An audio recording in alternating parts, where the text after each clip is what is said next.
मेरे प्रिय भाइयों और बहनों, आज आप सुनने जा रहे हैं एक ऐसी गवाही जो न सिर्फ एक जीवन की कहानी है, बल्कि परमेश्वर की महिमा का जीवित प्रमाण है।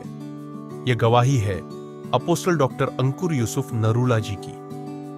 मसीह में आने से पहले साल 2002 से 2003 में अपनी पढ़ाई पूरी करने के बाद जब अंकुर नरूला जी अपने घर लौटे तो उन्होंने देखा कि उनके दादाजी कैंसर से पीड़ित हैं।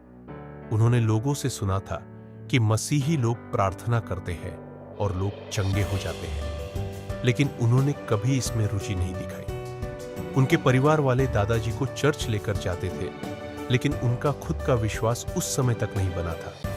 कुछ समय बाद उनके माता पिता भी चर्च जाना शुरू कर दिए, लेकिन अंकुर जी ने इसका विरोध किया।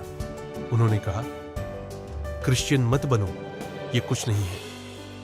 वो मंदिरों में जाते थे, धर्म में गहराई से जुड़े थे, परंतु उन्हें नहीं मालूम था कि यीशु धर्म नहीं बदलते, जीवन बदलते हैं।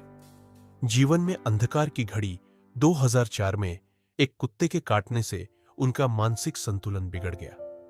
बार बार अटैक आने लगे।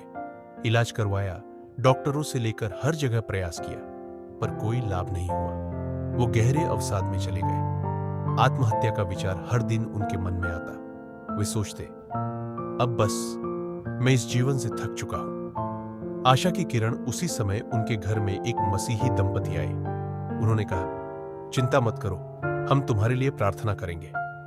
अंकुर जी सोचने लगे, मैंने हर रास्ता देख लिया, इसे भी आजमा कर देख लेता हूं। रात 8 बजे वे पहली बार चर्च गए, नशे की हालत में। प्रार्थना के दौरान उन्होंने एक अद्भुत अनुभव किया, जैसे उनके शरीर में करंट दौड़ गया हो। उन्हें एक नीले रंग की नई नियम की किताब दी गई और कहा गया, रोज 20 मिनट प्रार्थना करना। उन्होंने मन ही मन सोचा, 20 मिनट, ये तो बहुत ज्यादा है, पर उन्होंने शुरुआत की।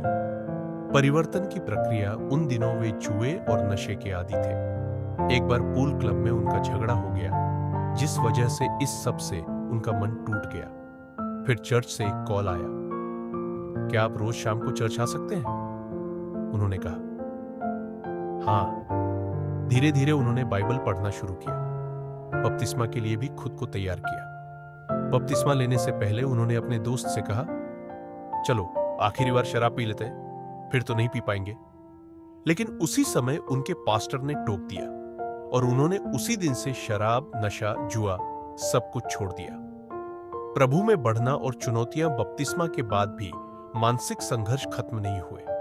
अटैक अब और बढ़ने लगे, पर वे जानते थे कि सत्य में चलना है, पीछे नहीं मुड़ना। बाइबल उनके लिए दवा बन गई। जब भी अटैक आते, वे बाइबल पढ़ते। 4 से 5 घंटे या उससे अधिक पढ़ते, तब जाकर चैन मिलता और सो पाते। हर दिन परमेश्वर से संगति बढ़ती गई। 2005 में उन्हें दुष्ट आत्मा से पूर्ण छुटकारा मिला। वह भी तब जब उन्होंने लगातार 5 से 6 बार 40-40 दिन के उपवास रखे। परमेश्वर ने उनसे कहा, हियाव बांधो, दृढ़ रहो, मसीह में की गई मेहनत व्यर्थ नहीं जाती। चंगाई पाने से पहले एक दिन एक व्यक्ति उनके पास आया, पेट में जलन की समस्या के साथ। उन्होंने उसके लिए प्रार्थना की। अगले दिन वह व्यक्ति मछली खाकर गवाही देता है, मैं ठीक हो गया। अंकुर जी हैरान रह गए। मिलती जुलती बीमारी उन्हें भी थी। गुस्से में आकर उन्होंने सारी दवाइयां फेंक दी और परमेश्वर से कहा, अब मैं दवाई नहीं लूंगा। और उसी दिन उन्हें भी चंगाई मिल गई।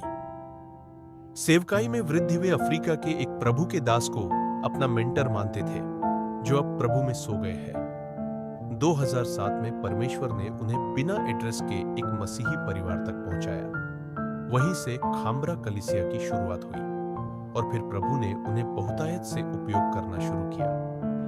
आज अंकुर नरूला मिनिस्ट्री भारत की सबसे बड़ी और सबसे तेजी से बढ़ने वाली चर्च सेवकाई बन चुकी है। हर सप्ताह हजारों लोग चंगाई, छुटकारा और उद्धार की गवाही देते हैं। प्रिय भाई और बहनों, यह गवाही हमें यही सिखाती है, शुरुआत छोटी हो सकती है, केवल 20 मिनट की प्रार्थना से, लेकिन यदि आप निरंतर मसीह में बने रहे तो वो दिन दूर नहीं जब परमेश्वर आपको भी महान रूप में उपयोग करने लगे।